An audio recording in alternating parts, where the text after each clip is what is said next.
Hello, I'm Marlo from Wild Food UK and we're out foraging at an undisclosed location somewhere in Shropshire.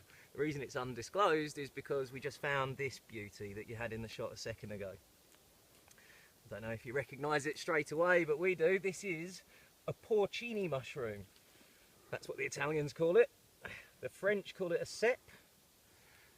The Americans call it the king bolete. And over here we call it the penny bun. This is about as good as mushrooms get.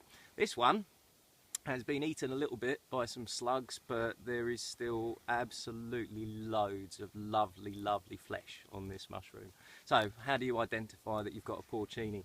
First of all, our name, the penny bun. It looks a bit like a penny bun from the top. Secondly, it's in the Boletus family, and all of the Boletus family have sponge underneath the cap instead of gills. That tells us it's a Boletus.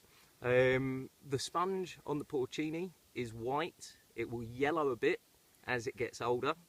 And the good thing about the porcini, when you cut through it, it doesn't discolour, stays the same colour. Now I've also exposed one of its other little key characteristics. Just here, if you want to come a bit closer, I'm not sure if you can pick it up on the camera, but there's a kind of webbing effect towards the top of the stem where the stem meets the cap.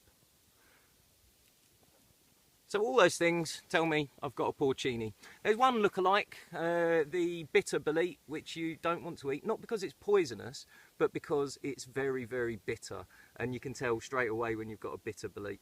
If you've got a porcini, have a tiny little nibble like this, or something that looks like a porcini. And porcinis taste absolutely lovely raw. The bitter bolete, I would have a horrible bitter taste in my mouth right now. That is probably, you know, getting on for a quarter of a kilo of mushroom. And these mushrooms go for about £50 a kilo. So this is a pricey little lunch that we're going to be having today. It's a great day out foraging. If you want to find out more, go to www.wildfooduk.com.